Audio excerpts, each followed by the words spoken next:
Nungsizraba ichile nausing ngasi Isworgi nungsibagi mapalna fajakraba numit asi phanghanbaga loinana Isworgi wahai taminabagi matamsu aikoibu pinabire masigi damakta Isworbu yamna thagatpa matik chai haibasi tamjaningi loinana ngasi Bethany Diaspora Church ki chaithoktuna leiraba ichile nausing aikoina 1 Peter asidagi mathang yengminarakpa taminarakpa Isworgi wahai asi aikoi leptana taminasi maramdi mathang naina Isworgi wahai na takpiba asi aikoina taraga mase khangminaba tarabadi aikoigi thajabada aikoigi punsida khudingmakta aikoibu yamna chauna mateng oigani haibasi mayamda amuhanna thamjaningbani actually now sing asigi text asi 1 Peter chapter 2 gi verse 15 maru aina verses 13 to 17 manung asida ikoi paraga yengani adubu verse 15 asida ai pathokchage mayam gi damakta maramdi nakhoina aphabat tawduna apangba mi singi apangba wangang adu tuminna leihanba asi Isworgi ningbani ningtamba mi singumna layu adumakpu nakhoigi naningtamba adu phataba kupsinba phigumna sijinnaganu adubu Isworgi manai singumna oyu nasigi maru oiba wafam ase karino haiba tarabadi this is the will of God asi Isworgi ningbani haibani Isworgi ningbagi matang asidani actually now sa aikoigi punsida Christian amagi punsida aina tawriba challiba khaliba khudingmak ase Isworgi aningba oibra oidabra haibasi yamna maru oibani aduga aikoigi damakta yamna maru oibadi Isworgi aningbadуда aikoina chatpa Isworgi aningbadu tauba Isworgi aningbadu aikoina accept tauba haibasi masi aikoina ningsinggadabani biblical guidelines aikoina khara uba phangi they were necessary aikoigi damakta yamna darkar oibani biblical guidelines ase aduga maru oina aikoi Diaspora Church chaithoktuna leikraba aikoigi damakta yamna darkar oye marapdi aikoi se tongan ba mafamda arapa mafamda aikoi se chaithoktuna leibani adumakpu masida ningsinggadabadi biblical challenges sukhara lei masida these were given aikoi da khanghale they were stated as the will of God Bible nadi Isworgi wahai nadi masi Isworgi aningbani haibani awaba tariba thengnariba Bible da ubase Christian singi mathakta thajaba singi mathakta oiriba sing ase masi Isworgi aningbani hai aduna huji aikoina pathok khraba aduni yamna clear oina takpi bani ayamu hanna pararoi adumakpu aikoi isa gi Bible da 1 Peter chapter 2 gi verses 13 to 17 ase aikoi yengminaraga aikoi mathang chatminasi masira aikoi na first point da ubase karino the ordinance of man ordinance haibadi law haibani channa pathap mioi bana semba kharasu laye we live in the world aikoi prithibi da hinglibani leiribani aduna in this world we have governments who issued ordinances mama gi lam gi government leibani government ki achaw asang sing na masigi phampai ma makhoina lam adugi damakta masa gi lamdam adugi damakta chatna patha ase laws ase semraga leibani masida Isworgi wahai na karmain tae masigi matang sida biblical advice to all believers thajakraba aikoi Christian macha sing aikoi gi damakta Bible na piriba advice ase karino haibatar badi number 1 aikoi we have to practice submission Aikoi madu ingadabani, no lukna chakadabani. This is the opposite of violent resistance or rebellion. Maramdi aikoi na pamlasu pamdrabasu masi ilaga chakadabani. Karigumba pamde haina aina madu fight tawa matamda rebellion or violent oibani. Masi yamna darkar oye. Law ase natraga chatna patha ase semba matamda government amana magi leibak tugi phanana bagi damakta sembani. Aduna ekoi madu inba darkar oibani. See rulers as given by the Lord. Lam khuding makta rulers laye ekoi bu luching biba ngakshen biba yengshin biba.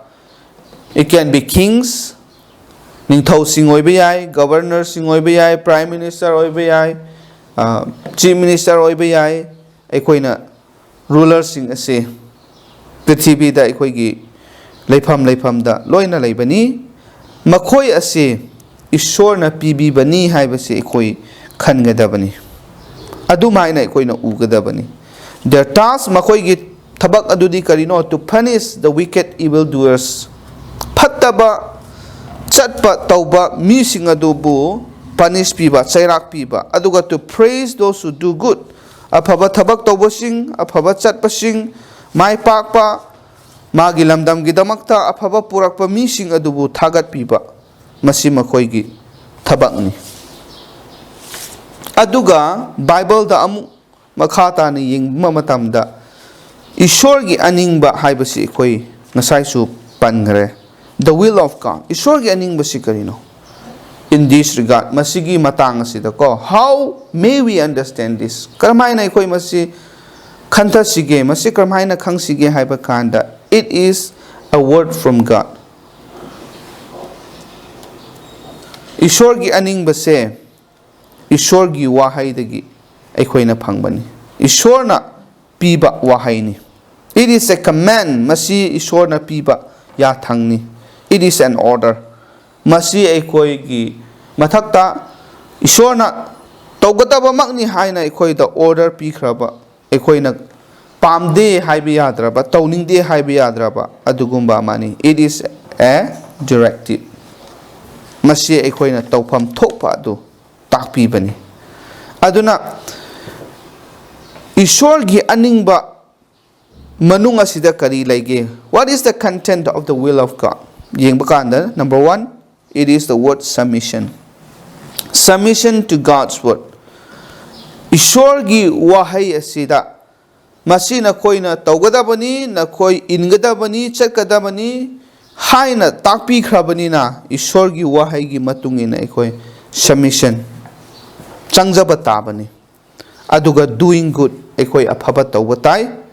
As Christians, using Christian liberty to serve God.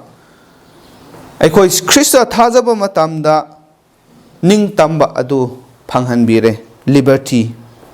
Adumakpo ekoi gi liberty adu ekoi na apama pamba taunana bagi damakta nate. Ekoi gi liberty, ekoi gi freedom adu Prabhu mahaki seba tawbada mahaki thabakta ekoi sijinagadabani. Honor all people. Mi khuding makpu ikai khumnau haibani. Love the brotherhood. Machimana oiriba nungsinau. Fear God. Ishwar bu kiyu. Honor the king. Ningthau singbu ikai khumnau haibani. Masi Isworgi Aningbani. Aikoi na Isworgi Aningba karino. Isworgi Aningba se karino haina aikoi koi thi raga ayamba matamda lay. Isworgi Aningba dudi Isworgi wahaida laybani. Isworgi wahaida paba matamda clear oina ubu phange. Aduni church haiba laye, government haiba laye, government gi leaders sing Iswar na khangat khraba sing ni makhoi ase ekoi da pibi bani. Ekoi bungak sen bina naba yengsin bina naba aduga makhoi gi duty ngasai khoi pankhiba do. Masi khuding mak se tawna na ba Iswar na appoint taw bani. Makhoi gi makhada ekoi chakada bani haibasi Isworgi Aningbani. Mathangda where there who challenge the will of God. Isworgi Aningba sibu challenge tawbasi mi leibra haibasi question achauba question amani. Unfortunately, yes, laibani. Peter called these people, Peter na madugumba Isworgi Aningba bu challenge tawba mising se kari haina kaubra haraga ignorant men. Aduga foolish people haibani. Yamna strong oina Peter na makoigi maramasida panbani. Aduga they refused to walk in the ways of God. Maramdi makoi na Isworgi Aningba lambi duda chat pase makoi pamde. They rebel. Aduga they disobey. Makoi na haibadu inde Isworgi apambadu makoi inde. They fought and caused even more problems. Aduna makoi na laiba mafam aduda piriba government adugi same liba laws, rules and regulations chatna pathap sing adubu thugairaga hena problem chawhanba leihanba se aikoina upani prithibi da leitaba nate aduna masi gumba mi sing ase Peter na ignorant men, foolish people haina yamna clear oina mahakna panbibani. Aduna as a diaspora church aikoi chaithoktuna leiba singlup sing aikoi ki damakta karino masida aikoi na tamjaningai leiba se karino munna aikoi khanminnasi. Life is hard and challenging. Punsi se laidabani. Ngasi sida leirabasu ada leirabasu kadai chatlabasu nungai ba haiba se matam khibikta aikoi na laigani haiba ngamde. Awaba matam lakani yamna aikoi gi damakta nungai taba thodok kaya amasu thengnagani. Life is hard, it's challenging. Masi chumkhrabani. Kanasu matam khibikta nungai laie kuting makse easy oye haiba laite.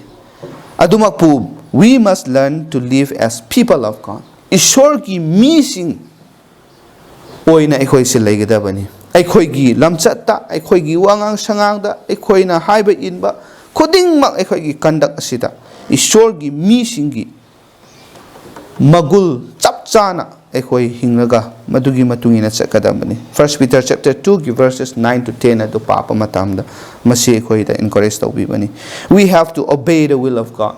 Aikoi gi punsida yamna maru aina khangadaba pangthokadaba adudi Isworgi Aningba tawbase masi oigadabani chilenau sing aduga aroibada let us be challenged as God has instructed us in the scriptures. Mahaki wahida aikoibu takpi bagumna madugi matungin aikoi se chatpa darkar oye. Isworgi wahai na takpi ba se aikoi indaba tarabadi ngasi aikoi gitna believers Christians oiraga leibase masi yamna mapung phade aduna Isworgi Aningba tauba Isworgi wahai da takpi ba khuding mak ase innanaba tauba ngamnanaba honaba darkar oye haibasi ngasigi mayamda thamjaningba wafam aduni Ishorna takraba mipum khuding makta hena bor pinabi bo isino prathana tausi. Thagachari pa Ishor nahakki nungsiba se asuki matik chawi aikoi bu nungsibi bigidamakta nahakki wahai asibu pibiduna masidagi aikoi bu takpi tambiduna karam haina chatkani karam haina laigani karam haina hingani koding makse na hakna mayek se na takpi ngasisu aikoi gi punsida Ishor na hakki aningba tawbasina khwaidigi maru oye haibase amuk hanna khanghanbire takraba pikhraba pauta koding makse Ishor aikoi su thabak toina uthokpa ngamba aduga hena na hakki aningba se mapung phana tawba ngamba oi hanbiu haiduna ngasi na chai hakna pratna tawjabani chilanau sing takraba mi khuding makki mathakta na hakki bor pinabiu hakchangi thawai gi ani makki nungsiba na hakki mapa nairaba bor adu pinabiduna paisor ana yek leiba kaya leirabasu na hakna phahanbiu magi awaba kanana su ubidaba kaya su leiramgani Ishor na hakna sokpiduna mi khuding makki punsida paisor na hakki thauja aduna loina biraga khangba ngambagi pangal aduga khuding mak asida mai pakpa ngamba tawbu khuding da Ishor na hakta ngajaraga na hakpu thajaba loina na Ishor nangna makoigi apamba aningba khuding mak pinabiba matamda nahakpu thagatuna paisor nahakkidamakta hena lepa ngamba hingba ngamba oihanbiu haiduna ngasi ngachai hakna to labasu papse labasu nahakki bor nahakki nungsiba nahakki thaujal ase mipum khudik makta hena bina bigidamakta aikhoibu paptagi handokpiba amata ngairaba kanbiba mapu Prabhu Jisu Christ gi ningda nijabani. Amen.